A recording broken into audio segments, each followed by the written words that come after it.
which your word is. We ask all these things through the name of Jesus Christ, our Savior. Amen. Amen. So, I just kind of like to tell you a little bit. I'm kind of geeking out today because I really like art, and I think that art is a really good way to teach people about the Bible. The church has been using art for centuries to get people to know the arc of salvation through the Bible, and one of the ways that is most often portrayed is through the Transfiguration. So in preparing this, I learned a lot about the history of art going through depicting the Transfiguration, and I'm really excited about it, as you could probably tell. And I want you to look at the sheet of paper that I gave you, how to critique a work of art.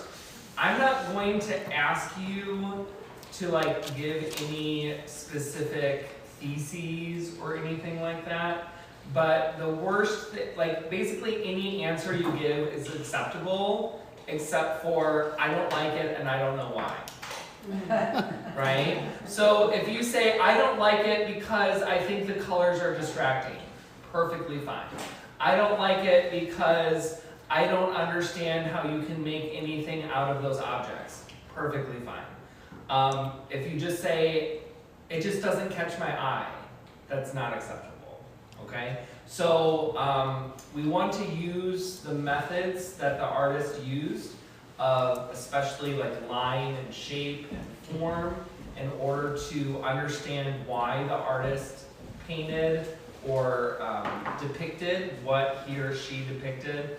And usually artists do that for a specific reason, to get us to learn something about how they perceive the story. So that's what today is all about, to see that in ways that maybe we haven't thought of before.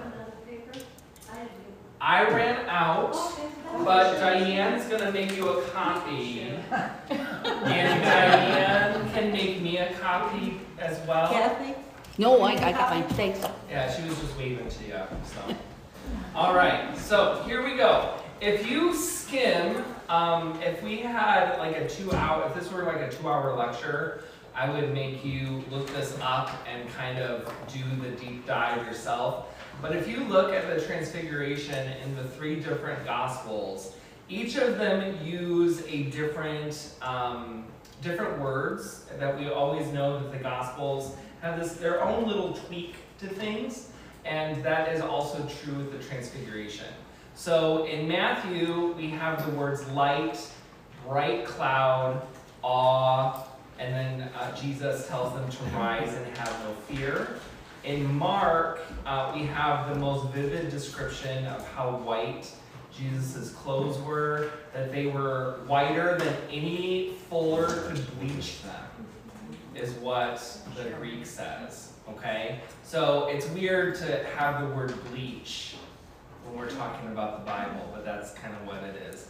And then that it's very Markian to say exceedingly, and also very Markian to say afraid. So the disciples were exceedingly afraid, and then they were questioning all of the things that they had seen. And then in Luke we have 8 days later, that's when it happened, after the things that had happened already in Luke chapter 9, that Jesus was praying before this happened. We have the word Exodus, which is what we talked about last week, and then also that Moses and Elijah are talking about Jesus' future departure to Jerusalem. And of course we all know what's going to happen at Jerusalem, that he's going to be crucified and risen again. Okay? So it's good to have all of those in our heads, because each one of those is going to show up in the different pictures that we see, because people don't normally say, well, I'm just going to paint what Mark did, or I'm just going to paint what Matthew did. They kind of do a blending of all 3 of them, and so we're going to be able to see that in the different pictures, okay? So I would ask you to, when you're trying to talk about the art, when you want to say something about what you like, what you dislike, to look at this critiquing art worksheet and think about how you're going to think about this critically. And I'm going to help you do that too. So if you don't know exactly what you want to say what's on your mind, and I can help you reframe that. Okay? So, yep, go ahead. Just a question. When did they start painting? When did they begin to appreciate art in terms of the Bible? When it was written, in terms of Christ, when it was written? I don't know the earliest history of Christian art, but I would say as early as the 2nd century would be my best guess. Okay. But I'm sure Google would have a different thing to say about that. Okay? Good question. Okay, so the first painting that I want to talk about is by the famous painter Raphael, and he was commissioned by the Vatican to do this painting, and unfortunately he was unable to complete it before he died.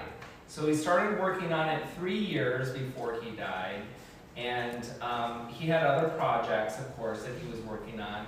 Most painters don't just do one thing until they're done. They work on all these different paintings as long as they get the ideas for them, okay? So one of his students, Raffaello Sanzio, finished this painting, and it is currently hanging in the Vatican. Okay, so with all of that, knowing that, what do you notice about this artwork? I noticed that it's bleach white around Jesus, but It's- around the people, it's all very dark. It's very, very light up by Jesus, and down on earth it's very dark, okay? That is a Baroque style of painting, or Gothic style of painting, which is called tenebrism. Tena comes from the Latin, which is darkness. So that's why on Good Friday we have the Tenebrae service, which is the darkness service. Okay, so that's the same word there. So if the earth is really dark, Jesus is going to be really light. And I like it how you picked up on that. Okay? Well, I have a question about that. Yeah, go ahead. I don't mean to say good versus evil, but is it good versus sin, light and dark, or is it saved and not saved? Is that what they're I think that you doing? can make an argument either way. And I think that that's a really astute observation by saying that Jesus is displaying himself as God, right? As perfection. And when we contrast that by what's on earth, that is generally more dark, not that earth itself is evil, but evil is working itself on earth when it's not working in heaven, right? Go ahead. What I noticed when I kind of first looked at it. First impressions mean a First lot. impression, Yeah. well, okay, so you have Jesus up here, and it kind of looked here as earth or the land, and as many people, it looks like they were kind of down below the horizon, I guess. Good. And I've noticed that some of the people are in brighter colors, and some of them are in darker colors. Yes. And so when she was talking about the evil and stuff, Yeah. that's what came to my mind. It's like I was trying to figure where's the path. Yeah. Good. So you're looking for the line of the light, Right. basically. And that's going to tell you what the artist wants you to focus on, okay? So I think it's pretty easy with this painting more than others that we can really see a dividing line right here. Almost like the painting is cut in half, okay? And that's what it means when it says that there's two planes. So we have the glory of God up here that we've kind of already talked about, and then kind of the chaos down here, because we have the humans are in all these different directions, pointing in all these different ways. And so maybe if you just look at the humans, you're not able to really focus on specifically one, except the light is going to help us do that. So what are the humans that are more lit up at the bottom. So that's what I was gonna say, actually, is that there seems to be two light sources, like there's the focal point and then like another one coming. Yeah. So if there's two planes, we've got two focal points, okay? So obviously we know Jesus is up on top. Are you raising your hand? Did you want to say anything, Joyce? She had surgery on it. Oh, I okay. have to keep it above my head. Oh, okay. I'm so glad you came. That's great. So we have this one right here that is lit up more, and you see she's kind of pointing to him. Okay? So this boy or young man doesn't look very, how does he look? Distressed. He looks distressed. If you get closer up, you can't really see because this is a bad image, but his eyes are really, really big. Like, whoa. Okay? So why would his eyes be big and why would he look distressed? He's astonished. He's astonished. Do you think that he's looking up at Jesus? Do you think that he can see up the mountain? Yes. It kind of looks that way, right? Because if you look at his eyes, he's looking up like this, Right. right? It almost looks like he's pointing to look up there too. He's pointing to look up there like, oh, hey, look, yeah? Do you remember what we talked about last week after the Transfiguration? If you open up your Bibles to Luke chapter 9, and I don't remember what verses it is, but it's the section that happens right after the Transfiguration. If you want to read just that title of that next section, what is it? Jesus heals a boy with an unclean spirit. Okay? So right here, you see his father is kind of leading him along. This is the boy that has seizures and can't really control himself. And so the father is kind of leading him to the disciples who were unable to heal him. Right? And later, Jesus has to come down the mountain and heal this boy. Okay? So one of the things I really like about this Raphael piece is that he doesn't just take the greatness of the Transfiguration, but he combines these two stories into one, which is kind of what we tried to do last week. We kind of ran out of time at the end because the Transfiguration is a lot to talk about. But I think that's really, really great how Raphael saw the Transfiguration as part of the larger narrative of saying, no, Jesus came not just for this glory stuff, but to heal people as well, right? The real people, the people down on the ground, the people that are in the chaos, right? Really, really cool. Okay? Anything else? There's no children other than the teenager. Yeah. I would think that's accurate. Who are the two people floating with Jesus? Who are the two people floating with Jesus? Moses. Moses and Elijah. Which one's which? I don't know.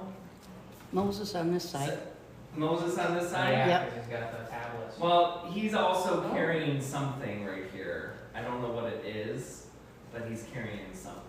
So it's going to be more obvious in other paintings which one is which, but it's not always Moses on the left, Elijah on the right. They switch them up, which side it's on. Okay? Good. Do we have a sacrifice going on? I can't tell if that's a. I don't think so. Are you talking about down here in the corner? No, up on the top.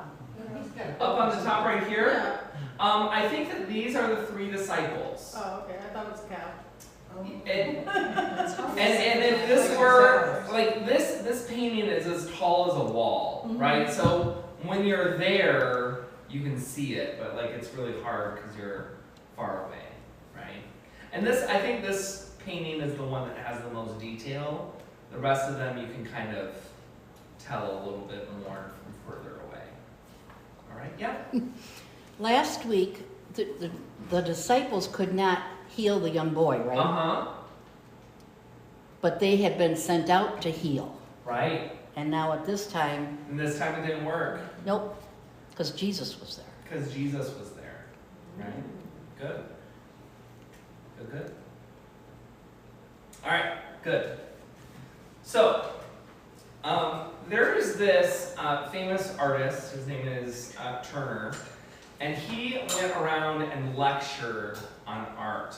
And so what he did was he took just the top part of that Raphael painting, and he did this little diagram for people to be able to see how symmetrical Raphael's painting actually was. And so he drew it up with different triangles for us to see. And we can say, well, you know, they're outside of the triangle, so that doesn't really count.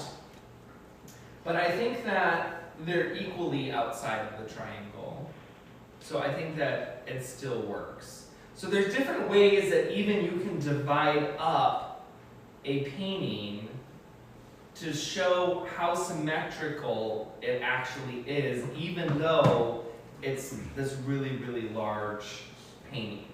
And so these triangles can kind of help us see a little bit more what maybe Raphael was trying to depict with the Transfiguration. Because if we look on the other one, there are different triangles that you can make, right? Like you can make a triangle of the empty space right here. You can maybe make a triangle of the empty space right here. But it doesn't always look symmetrical down in the lower plane, right?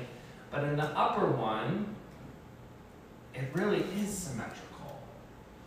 So that symmetry is also demonstrating Jesus's deity, his perfection, his completeness, in ways that maybe we wouldn't necessarily notice when we're just looking at a painting, right? So that's really cool. Okay. Could you repeat that? It's So the symmetry Jesus. that you can see in a painting can represent Jesus' deity, his perfection, his completeness. And when we can see those shapes of the geometry in the painting, that can also help us analyze the painting in ways that maybe we would not have thought of before, which can be really helpful too. Okay? So, I told you that I was going to kind of geek out on you a little bit today. So, in doing some research on this painting by Raphael, I ran across one of Nietzsche's writings. It's called The Birth of Tragedy, and it's one of the first things that he ever wrote. Nietzsche gets a really, really bad name as a philosopher. Do any of you know why Nietzsche is famous? His famous line that he said? God is dead. God is dead. And we killed him. And we killed him, right? So everyone's like, oh, Nietzsche doesn't believe in God. Oh, he's really awful. Don't listen to him.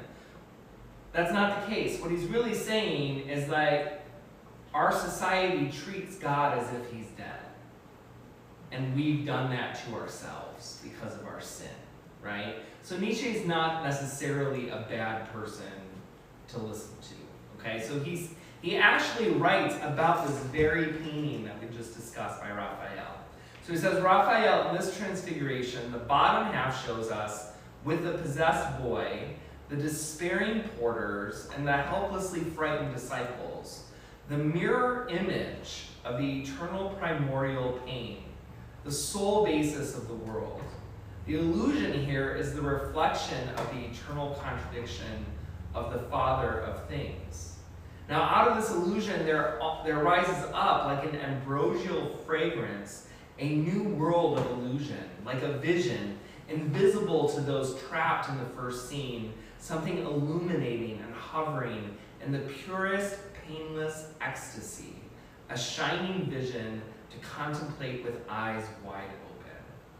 So basically, he's saying the same thing that we already talked about. right? That Jesus in his transfiguration is so far above anything that anyone on the lower plane can even really experience, that he is showing us what the true illusion is, right? We would say, oh, the transfiguration is just this illusion. It just happened for a couple minutes and then it was over, right? And the reality is what we all face on a day-to-day basis. What he's saying is, no, actually, Jesus is showing us that what we're doing right now is the illusion, right? We're waiting for the new creation. We're waiting to be illumined like Jesus in the transfiguration, which is really, really awesome, okay? I think on the bottom of that painting, you can actually see that in the crowd, Yeah. if you look. Mm-hmm. So you, when I'm hearing you say that, like how the different people are lit up, you're saying? Well, like with the boy, you see several people pointing at him as an example to others who are like almost searching for what's going on. Yeah, like look at him, look at what's going to happen to him, right? So again, going further along the dialogue of that narrative of what Luke is trying to get us to see. I completely agree. Okay? Good. All right, so let's move on from Raphael. Let's get to some good stuff. Okay, so going along with your original question about when was the earliest depictions of Christianity, the earliest depictions came in what we call icons, okay? So little, usually this big, kind of pictures of an event of either a saint or Jesus's life, and they're made out of gold plates, and they're very, very hard to make, very, very interesting to look at. Usually they're kind of monochromatic, which is what you see here, that it's not as colorful as other paintings that you see, and they're going to be kind of more similar, especially the older they are, right, because colors fade over time. So I'm kind of starting at the beginning of what I could find as pictures of the Transfiguration, and with each slide that we go through, we're going to get a little bit more modern, until the last one you're going to be like, what are you even talking about? Okay? So what do we notice here? That this is an icon. It's very 2D, right? It doesn't, like they're trying to do a 3D thing, but it doesn't really work, which is very typical of an icon. Okay? Did I describe icons correctly? Yeah. Okay, good. What year is this? Most of these I could not find a year on, which is really unfortunate. And most of them are not in museums. So when I was able to find the museum, I told you which museum they're in. Most of them are in England, ones that I could find. Okay? But very, very valid question. Okay. Is this one harder to see because of the colors? It's a very strange way to depict a mountain. Why do you think it's strange? What is strange about it? The waves,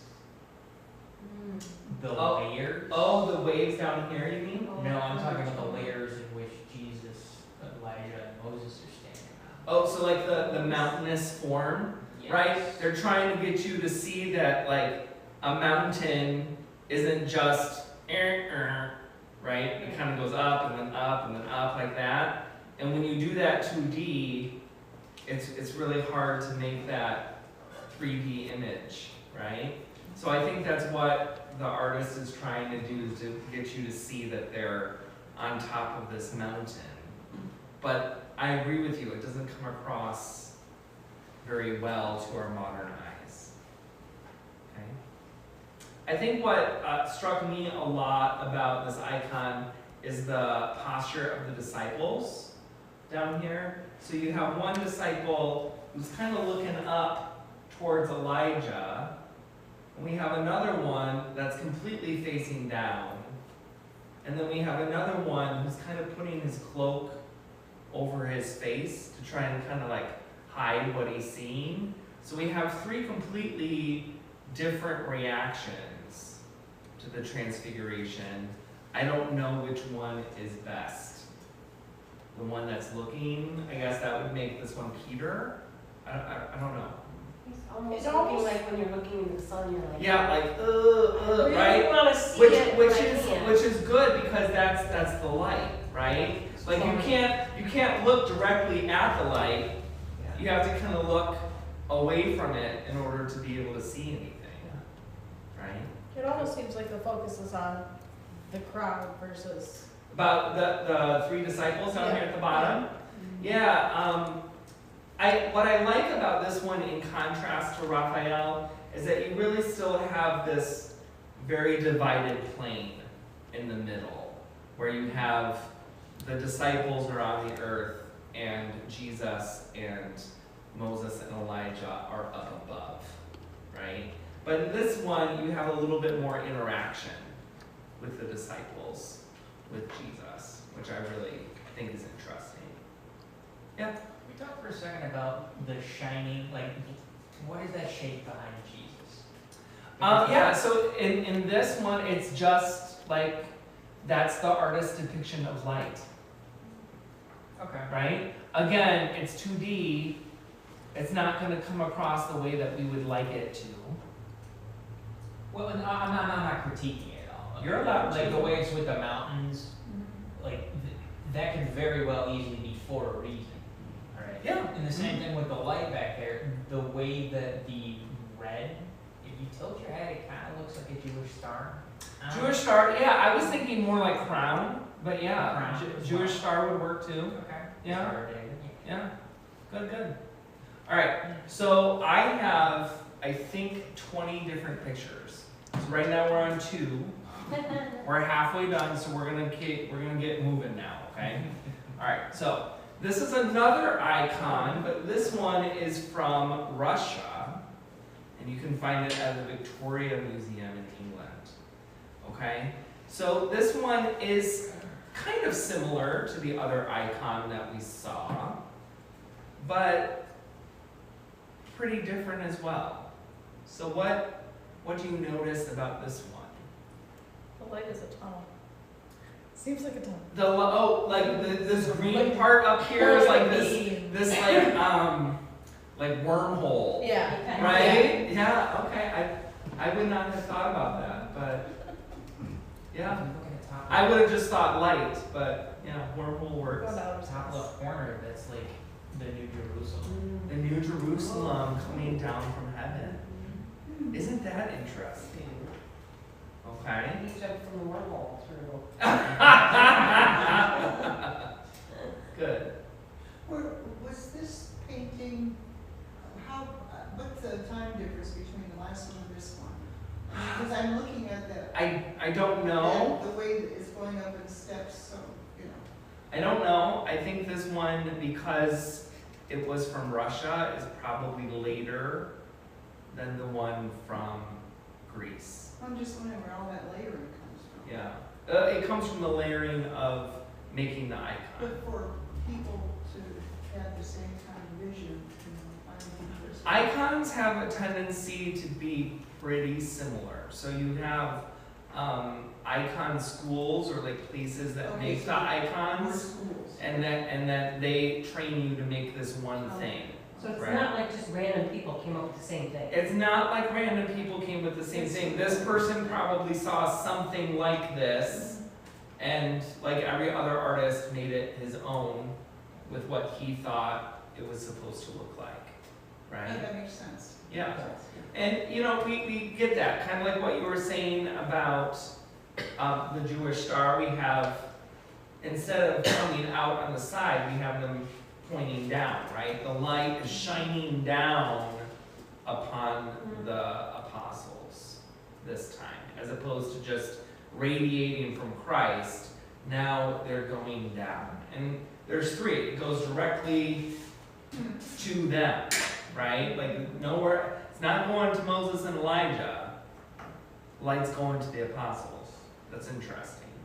because that's not something that we necessarily think about when we think about the Transfiguration. Why the red? It's so.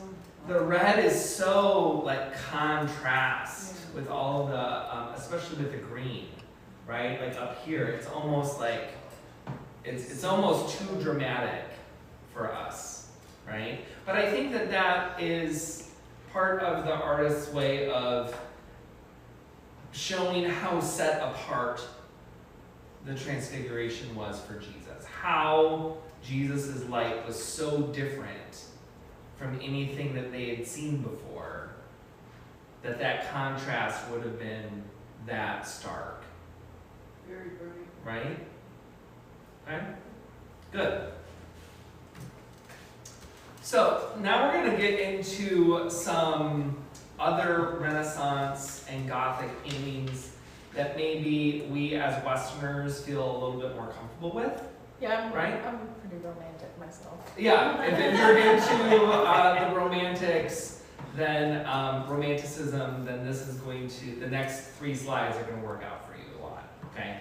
So this is by Giuseppe Cesari, and it's in the Firenze Art Gallery.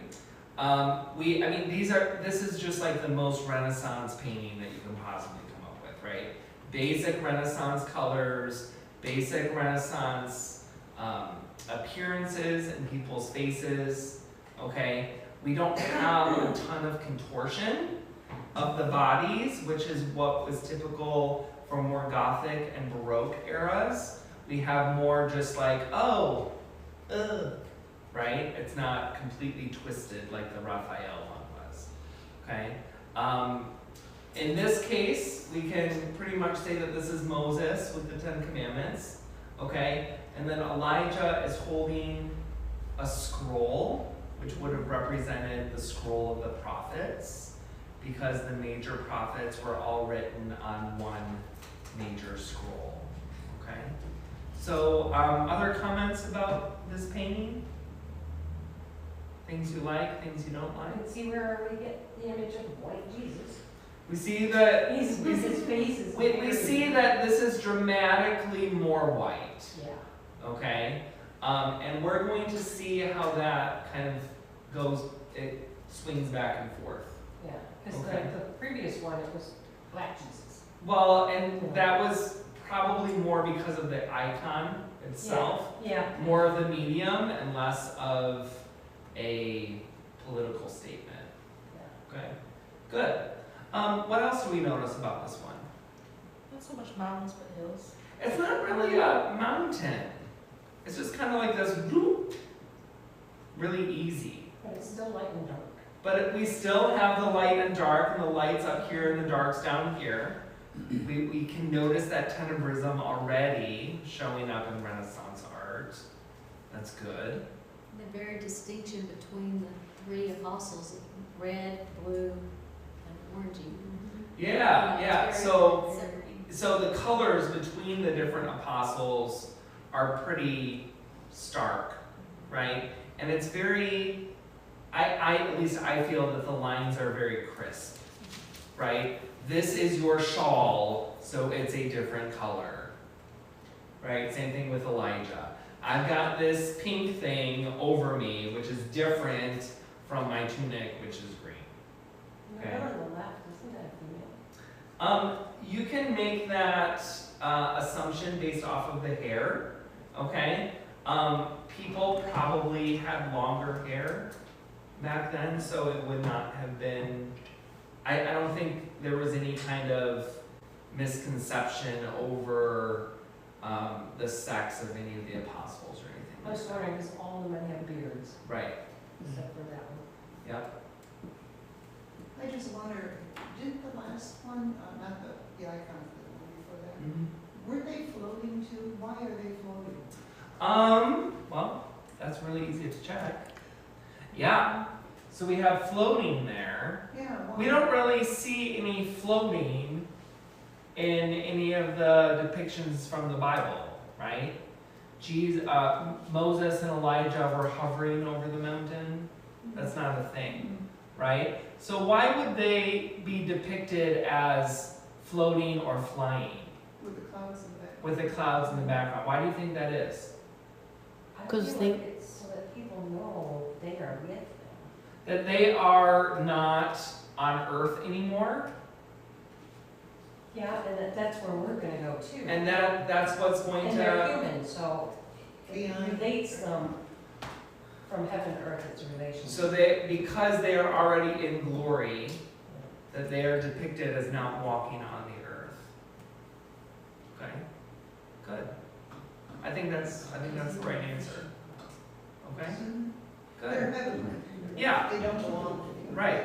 They did at one time and now they don't. Yep, good. Good, good. Anything else about this one? It's fine. Like, this is a very, very good painting. It's great. It's just, to me, it's just kind of basic. Okay? So, here we go. Same thing, but this time it's Gothic. Okay, so we had the Renaissance, that was all very nice and neat and clean. And now this is the opposite of the Renaissance, very Gothic, very dark, okay? People don't look as happy in this one as they did in the other one. And you get the feeling of anger. You get the feeling of anger, and that's just, it's from the color, right? It's from the tenebrism, it's from the darkness, right? So, what else can we say about this, besides it's just darker than the other one? Jesus is in the light. Jesus is in the light, and the light is maybe, this is more, we can see the light clearer in this one because the rest of it is so dark. What could we make theologically out of that?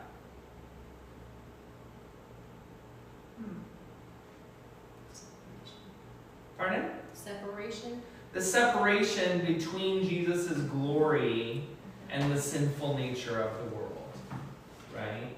I think that's the right way to take it, okay? And once again, they're floating. And once again, they're floating. Good. What else is different about this one? It's just very, very intense. It is actually really intense. Okay? Go ahead. The people look like they want to hide behind whatever that object is. Yeah? And I mean, we can kind of put ourselves in the apostles' shoes at that point to say maybe we would have wanted to hide too. Yeah, maybe the rocks will cover us. Yeah, maybe it'll be okay if I can just get out, right, of whatever this is happening. What I really like about this one as opposed to the other ones is how the apostles are just all on one side of the painting. Before they were kind of all spread out nice and evenly in their own little spot, and here they're all kind of like huddled together in the corner. Okay? To speak to that, there's a lot of negative space on the other side, There's a ton of negative which space. shows a world that looks very worse for wear, It- like it- the natural. It doesn't look a lot like Eden. No, it looks, what did you say, worse for wear? Very worse. I like It almost that. looks like our world nowadays. Yeah. The It's very- anti-Eden, right? yeah, I mean, we have one tree, it looks very barren, right? You can kind of see stuff in the background, but it's not lush, right? So I like that aspect of the negative space not looking very good. And maybe that's where we get some of our negative reactions in the beginning, is that there is actually only two spots to look. We got up here in this corner and down here in this corner. And for this whole thing, there really isn't much to see, right? It's funny that the artists that are portraying this, it's the clouds, always clouds. It's They always talked the about clouds. that last year, Yeah. or last Yeah. week. We're gonna see some of it without, some of them, not all of them will have clouds, but I like how we're kind of noticing some common themes throughout this, okay? Good. Okay, again, another Baroque, this one isn't Baroque, this one's Gothic. Gothic painting with the clouds.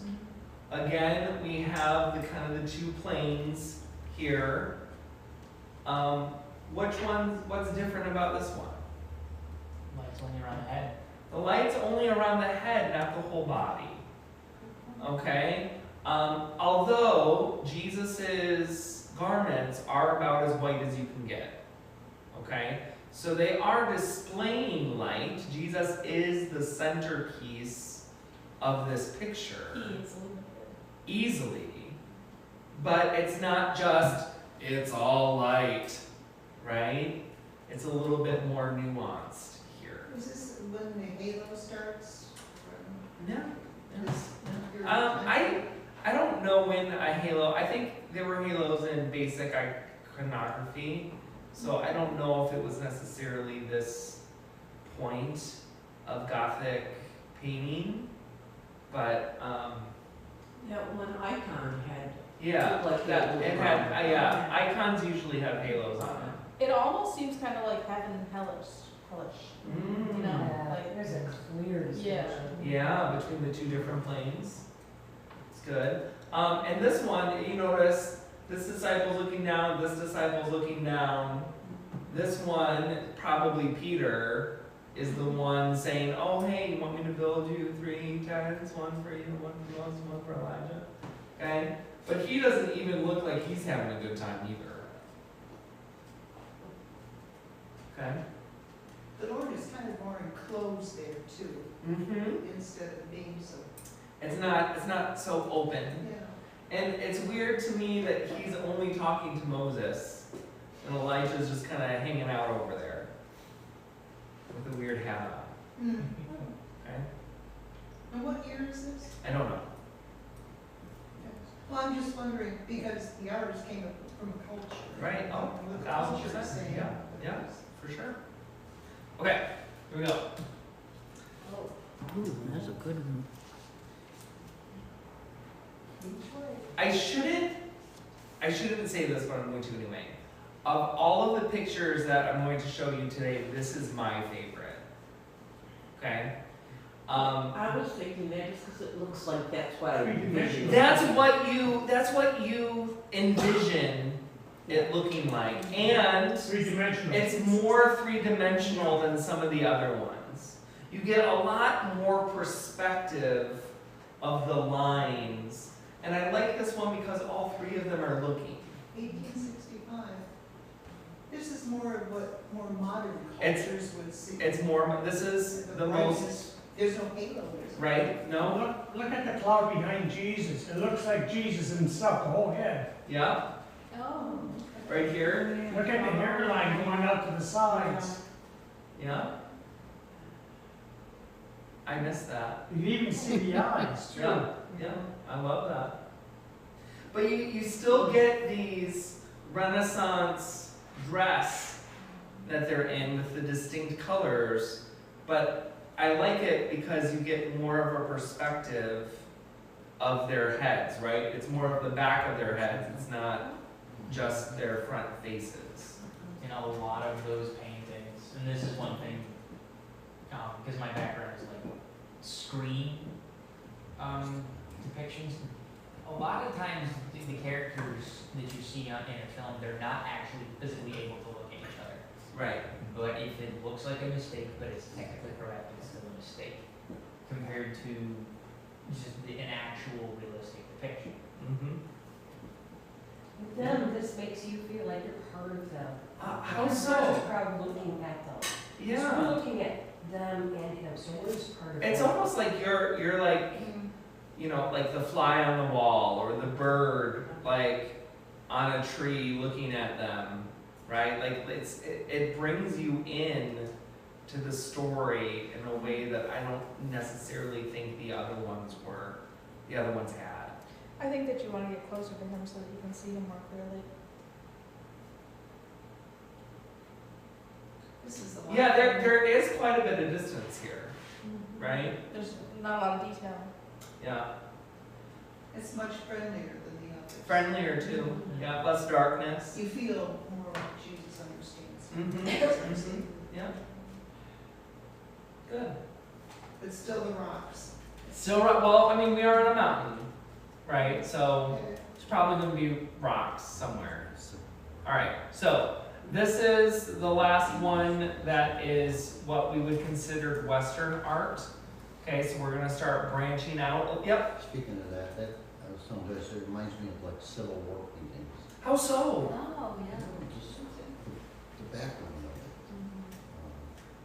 it. The muted, I mean, it's, not crisp, it's Oh, blending, the blending. Oh, okay.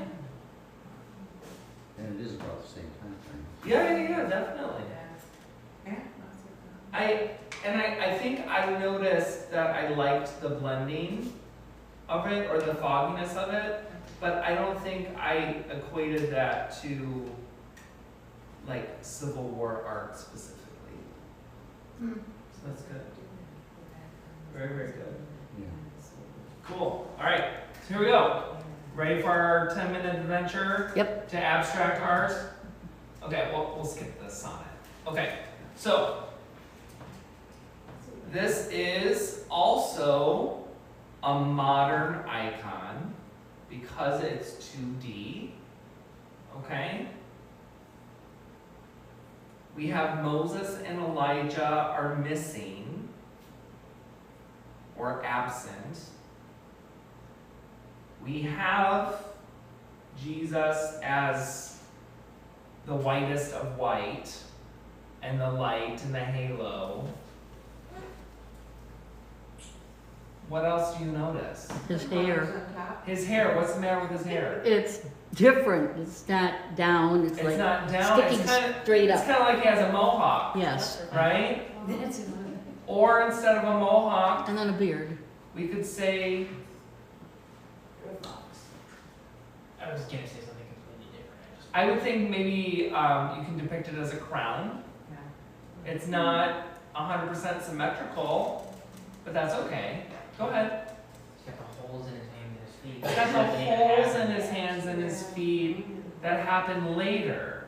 So it's the theology behind that is that he's showing them his glorified self, right? What he's going to look like. That the crucifixion is going to be a real thing. That if you read in the two passages before that, Jesus tells the disciples that he's going to be crucified. Mhm. So instead of Raphael looking forward in the narrative, this person is actually looking backward in the narrative to show a deeper knowledge of what happens in the Bible, which I find really intriguing. Okay?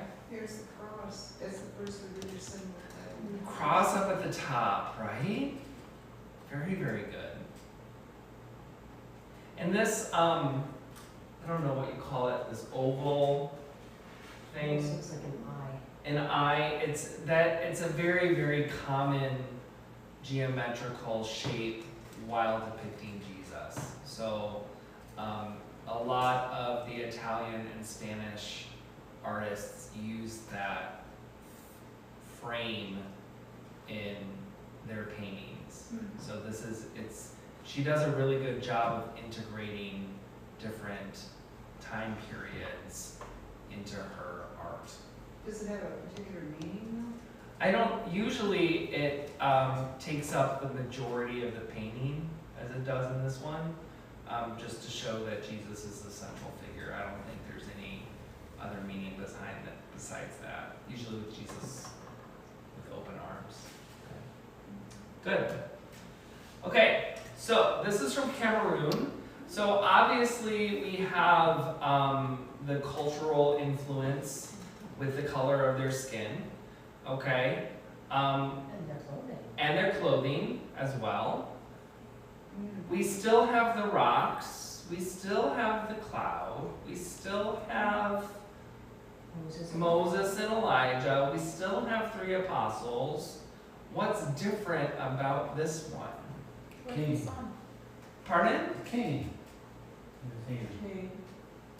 Oh, the cane. I didn't even notice that. Is it a cane or is it the seam of his dress? I think that it appears like he's holding something. Moses was quite old, when he died. Could it be a staff? Could be a staff that Moses had, right, that he used with the Red Sea. Very good, yeah. Jesus is not centered. Jesus is, this is one of the first ones where Jesus is not the center of the picture. It almost looks like they're in council, like they're discussing. They're in council, and that's the way that Luke describes it, right? That they're discussing Jesus' departure into Jerusalem. And this one does a much better job of depicting that biblical fact than some of the other ones did, okay? I also like this one, how the disciples are kind of off to the side. They're still all three of them are still looking at what's happening. You can see that Peter's kind of like, what am I supposed to do? Am I supposed to make you some huts, or what's going on, right? But I really like this depiction. And I don't want to say as more faithful than some of the other ones, but just very, it's a very good depiction. And I have faces, recognizable faces. And they all have recognizable faces that look a little different than each other. Yeah, but they're still faces, very clear faces. Clear faces. It feels more intimate. They're not floating up, there's no. Right, yeah, so they're down below, right? They're on the same plane. The disciples are still a little lower because they're on the absolute top, but they're not floating in space anymore, right? So there's more of a connection there. Good, yeah. It's also interesting that Peter has a white robe like Jesus. Before, they were always in color, they were darker, Yeah. or something like that. Yeah, I mean, Peter's is white, it's a darker white, Yeah, but almost it's- gray, but we have not seen any resemblance in the other paintings between Jesus and any of the disciples. Okay, so maybe that makes this painting feel a little bit more intimate as well. Good, good, good. All right. Ethiopia.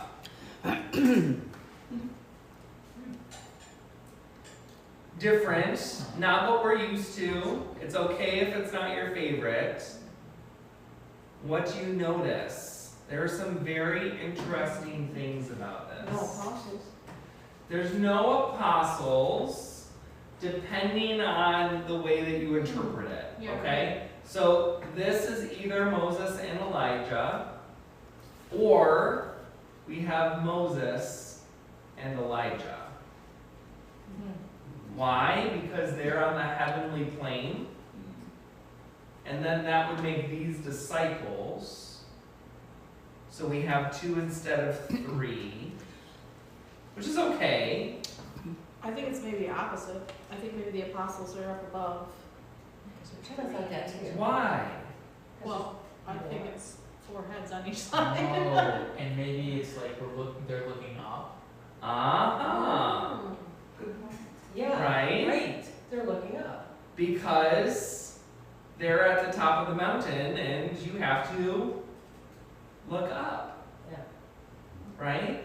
Which is not how we would normally think of the transfiguration. Of being like, no, actually our heads are like this. Looking up. Right? And there's a house in the background. There's or a a church. house in the background. What do you think the house is? A church. It's a church. Where do you think it is? In New Jerusalem? Ooh. It's in Jerusalem. How do you make that connection? There's a cross on it. Because there's a cross on it and it appears like there's almost a road Yeah. going to it. A road. There are 2 of them. I thought that was a staff. And there's 2 of them. I thought it was a staff also. This looks to me like a staff. And this looks like the way that Jesus is going to go. Okay? Very good. So I feel that you have interpreted this picture very differently than the other ones, right? We were able to read a little bit more into them because there's a little bit more abstractness, but you've given good reasons for the reasons what you said it was, okay? So the more abstract we get, the more those reasons are going to become more important for us as we interpret the art. Okay? So, good. Oh, definitely more modern. We have the stark contrast with the colors. Okay? What else? No mountain. There's no mountain. This is almost like it's taking place in a vacuum, right? There's no background anything. It's not just a good background, it's not just a bad background. It's just, it's like they're almost on a stage. They're in that wormhole. They're in the wormhole, right? Very good. And the disciples look afraid. The disciples look much more afraid collectively Yes. this time. And a little bit, I don't know if I want to say more afraid, but I want to say a little bit more dramatic about their body language. Jesus is more dramatic. But Jesus, in turn, Jesus looks much more dramatic because he literally is appearing as light. Yeah. And you can make out his profile, but you kind of have to really look at it in order to see it. Okay? You get the sense that there's more wealth here, Ah, as opposed to the last one, yeah. the way they're dressed. the I think colors, like the ruffles in the dress, right? Makes Well, it look a little bit more elegant or. clean and Mhm. there's no dirty mountain around, Mhm, yeah. rocks, anything rugged. It just reminds me of more wealth Yeah. as opposed to the last one. What I really don't like about this painting is that Moses and Elijah look exactly the same. Yeah. Okay, and in this case, this one is Moses on this side with the tablet, and then the book representing the scroll. Okay, the book of the prophets. I don't like. I also don't like the flowy nature of their cloaks. Yeah, more It's just- expensive looking. Well, They made some. it's just over the top, right? Yeah. It's like it's too much for me. But I understand why someone would like it. Okay. Good. All right. My. It looked like they're dancing. They look like they're dancing, don't they? Or balancing act. Yeah, balancing or like what's that? The movie Mary Poppins. Do you remember Mary Poppins when they're up on the top and those guys are dancing on the roof? The chimney sweeps. The chimney sweeps and they go up on their tiptoes almost to go over the edge of the building. Reminds me of like a candelabra. A what? Like candelabra. Mm. Yeah. Candelabra? Yeah. Oh. Now you see the three disciples laying down in the middle? The three disciples are laying down here in the middle. And then there's crowds It of looks people. like this one is thinking of 3 huts or dreaming of 3 tents. Okay? So they're on the mountain. We got Moses and Elijah this time. Okay? This says, let's see if I can read it. This is my beloved son. Okay? So representing the voice of God, which we haven't seen in any of the other ones. Okay? Look how modern the people are. Yeah, we've The got dress. that beautiful Nashville in the background. Yeah. Yeah. The cityscape. Yeah. Good. This is probably from the 1900s, right? Okay. No, no I problem. don't think so. The other thing that I really, really, really like about this painting, besides the fact that we have the representation of the tents with Peter, is that we have this road Paths. that goes up the mountain and then back down the mountain. Okay? So we have, maybe this is Jesus because he's dressed in white, pointing to what he's going to do Yeah, there's another one on the with other 3 side. disciples because we have the same colors. On the right side, the guy with the white shirt, see the boy that laying down, is that the distressed boy? That's the distressed boy, Yeah. right? So we have, before we had one that went forward in time, the other one looked backward in time. This one incorporates the whole thing, which I love. It reminds me of the Wizard of Oz. The Wizard of Follow the Yellow Brick Road. That's great. That's what they're saying. And they're saying don't skip over parts of the Bible, right? This one is going to be related to this one, which is going to be related to that one. And that's really important. Okay? It's also the first one that depicts the disciples sleeping, which is what they're doing when. Yes. Very good. Oh, yeah. And they're not in robes, like. And they're in regular, what we would call regular clothes. Right? So is Jesus. And So there's it's number 12 in there. Number 12? Mhm. Where do you see it? In the middle on, near the bottom. Oh, Ah. there it is, yeah. Oh. wow, yeah. Was there that in another one? I don't know. I don't know. 12 disciples. Very nice. All right. Okay, abstract, right? Abstract does not mean bad. He still has the disciples there. We still have the disciples. They're contoured a little bit differently. We still are able to see Moses and Elijah. We see Jesus in light because it's the only thing that doesn't have something painted over it, right? It's all in white, which is actually a really interesting way to depict light, to not draw anything. The whitest part of the paper is as white as you can I get it. see an angel, Where do you see an angel? all of the shadow. So like the head up circle, here? wings, gown. Right? Okay?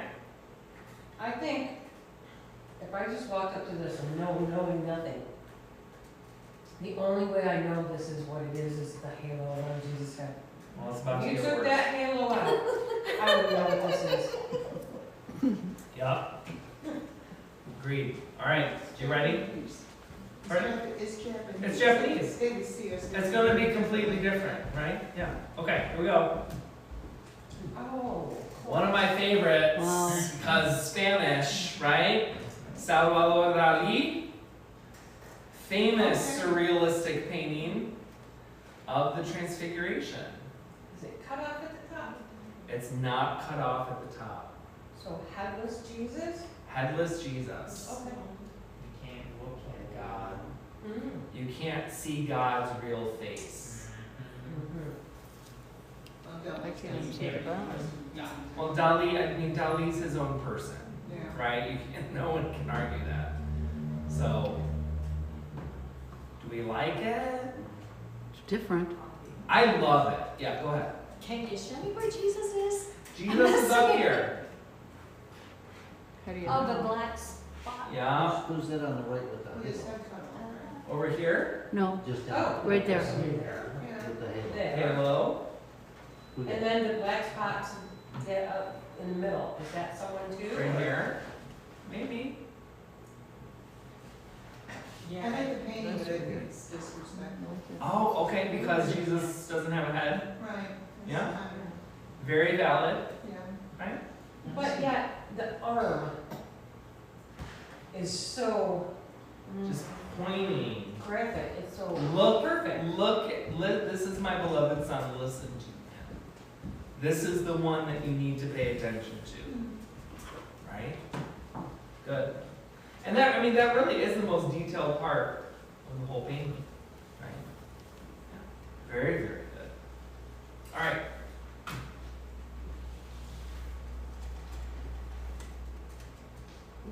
More abstract. Well, Like, dislike, why not? Looks like these three brothers in the fire. Oh, it looks Yeah. like the fiery furnace. Yeah. Yeah. Good. See, I can see more in that one than I could the previous one. And that's okay. And just, Everyone's gonna see art in a different way. There's a face. There's a distinct face in the middle here. No, above. Oh, right here. No, the whole The whole thing. thing. It looks like an eye over there on your left, up above. Yeah. and the frame of like a head. Mhm. So, however you look From at the it. side a little bit, you mean? Well, like the center is the nose and coming down. I see it. It's like big bird to me. Looks like a monster. Like a monster? Oh, big bird. Big bird? Yeah. I really like the way that If you this squint, it's even- artist uses color Me too. to depict the reality of the theology of the Transfiguration. Right? That Jesus becomes light, and the best way he does that is through color. So much of art, we depend on shape in order for us to see what's going on. Mark Rothko kind of destroyed that in the early part of the last century with his paintings. But I think that we all connect to color in a way that maybe we're not always familiar with. And I think that this painting does a good job of getting that across. All right? Good.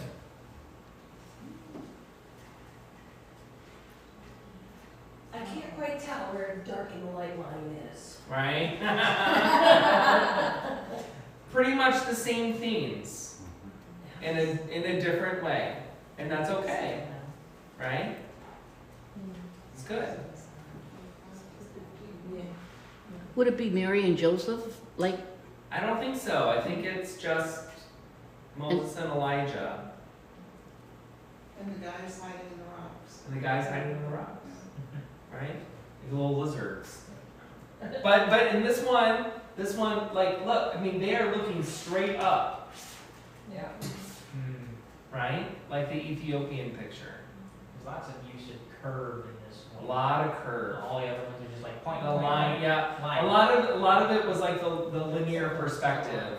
And this one's trying to get you to see maybe more of a larger picture of it. It seems like as we go through these, that we're allowed more freedom with our Mhm. paintings Mhm. than what we were back Which then. is The definitely, colors were very much alike. yeah, Yeah. definitely an aspect of more modern art, right? Good. Well, it says a freedom, I think. Yeah. Freedom. All right, completely different. Again, it's not so much the form or the shape that matters, but the theology behind the objects. Okay? So we obviously have the light literally going through Jesus. Okay? Why is there 666 at the bottom? Ah. The other numbers are not triple. What do you think about that? Well, it's at the bottom, that's where hell is. Yeah. And we also have the Yeah, 9, the the 12, and the 3. Yeah, but they're not triplicated. They're not triplicated. Is that a Is word? that a word? I don't know. Triple? if you're looking at it a certain way, it looks like there's an altar. Ah. And See the man by the 9, Yeah. his head? There are a lot of hidden images in this. We could spend a long time on this painting. But when I first saw this, I was like, oh yeah, Jesus is in the center. He's in the center of time, right? For the clock. That's very, very religious concept. It almost And- seems like a tunnel again, like A more tunnel, like Yeah. And it's all kind of blending together, right? So I like that aspect of the theology of this artist. To me, it's almost too confused. I don't like movies that play with time. I don't like books that play with time. Like, I really like my time to be linear, and this one doesn't do that. So I like it less for that reason, but that's not because the artist did anything wrong. That's just my own preconception that I don't like about it. So what is the purpose of the white line, diagonal white line? I think my personal, and I haven't studied, I've looked at this for maybe 5 more minutes than you have. My personal interpretation is that the line is Jesus cutting through time to show his glory in this one moment. So he's kind of jumbling all, because you know, you get the chalice up here, you have kind of like this ghost looking thing right here. You have a cross right here, you have an angel right here, you have a dove right here. Like, there's all of this religious imagery that's kind of circling around Jesus, and Jesus is the center point of all of it. It kind of seems like mechanical to me in a way of Yes. like different cogs Very, on the very, wheel very, and like how almost they like that relate. Mayan calendar. Yeah, right. Where when one wheel turns, the other one turns to, yeah. And how they all relate I together and make it 100% work. agree. Yeah, good. All right, next one. Love it, don't see it. Don't see it. No. There's no form of Jesus. Heaven forbid, it can't be the Transfiguration. Just look up there at symbols of the Lutheran Church. Symbols You'll of the see Lutheran Jesus. Church, it's right there, the Chi Rho. Okay? Okay, non-Lutheran, tell me where that's at.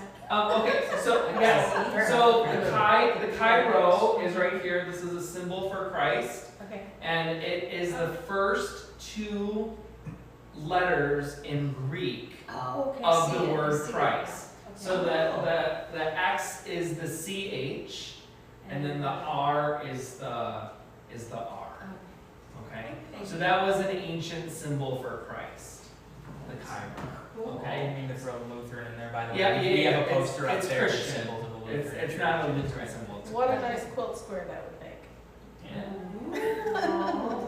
Are you trying That to would say be something? That would be great for some ecclesiastical sewing or something. Yeah.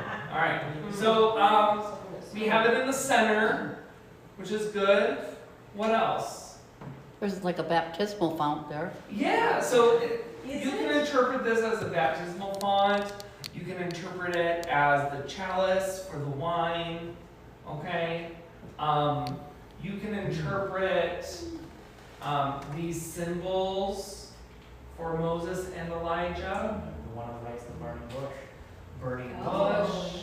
I thought the white waves were done. This could be the whirlwind for Elijah, right? When he was on Mount Horeb and Jesus came in the still small voice. Okay?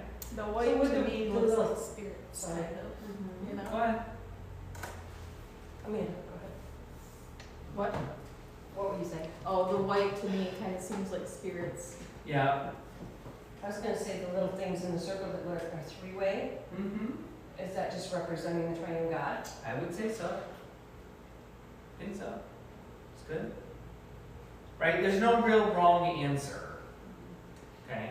The more abstract you get, the more open you're allowed to be in your interpretation. Okay? Good. Couple more. Oh, this is the last one. Okay, no. Okay? No. Now this is pretty abstract in a different way than symbols, okay? So this is by Wolfgang Lettel, basically mimicking Rene Magritte, who was the artist who had the guy with the top hat and the green apple. Right? We've seen that before. So you can kind of make the connection with this painting. Okay? Why are you so viscerally against this painting? There are thread spools on the ground. Thread spools. What's that about? They look more like apple cores. Kind of. Apple cores?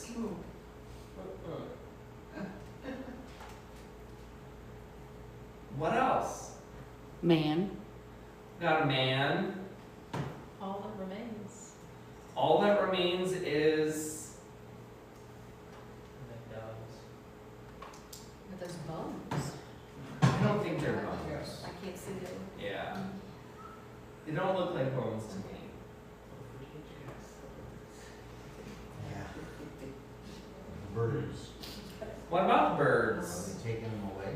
Attacking Okay, so you could say it like they're picking them up them? Or attacking? or attacking, like maybe The birds. what was that one movie? The birds. Who did that? Alfred Hitchcock. Hitchcock. I think that maybe Hitchcock has like made us terrified of birds for some He's reason. ruined all his plans. I don't think they're taking him away.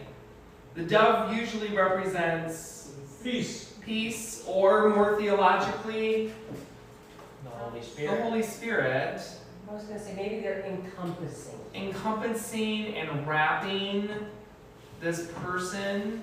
This is out of the whole context thing, but it reminds me of the white birds in the Narnia series. Heyo, Who's the person? who is the person? us. Is it, okay, now this is entitled the Transfiguration. So we would normally assume that this is going to be Jesus. Why would we not see his face? Because he's dressed in Maybe the Because birds are he's- like the clouds. the birds could be the cloud representing God that's enveloping him. And Cane this, kind of thing, like a shepherd's. Shepherd's staff, you could interpret it that way. I think it's a little bit more of a stretch, but you could. Well, otherwise it would be a handicap. Yeah, Or a walking stick. or a walking stick. so I feel like the empty spools of thread has to do something with thread, or like, I don't know, like the threads of life are, they're bare, they're empty. And maybe so, earth is bare and empty, kind of like the one picture with the volcano, with nothing on the side, the first one where we saw the palm on the side. Like it's barren land. Yeah, yeah. Could it be empty scrolls? Could be. Could be. Could be what? That'd be a very theological way to interpret it, and I'm okay with that.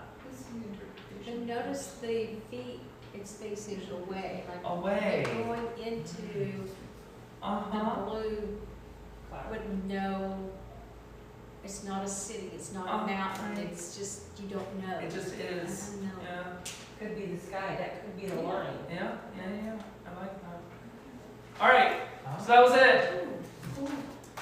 That was, yeah, that's the whole thing. So I hope that you enjoyed this. I certainly enjoyed teaching it. I know we went over a little bit, but please get some food on your way out. We've got some more food for you to take for a little snack. And we'll end with the Lord's Prayer, okay? Our Father, who art in heaven, hallowed be thy name. Thy kingdom come, thy will be done, on earth as it is in heaven. Give us this day our daily bread, and forgive us our trespasses, as we forgive those who trespass against us. And lead us not into temptation, but deliver us from evil. For thine is the kingdom, and the power, and the glory, forever and ever. Amen.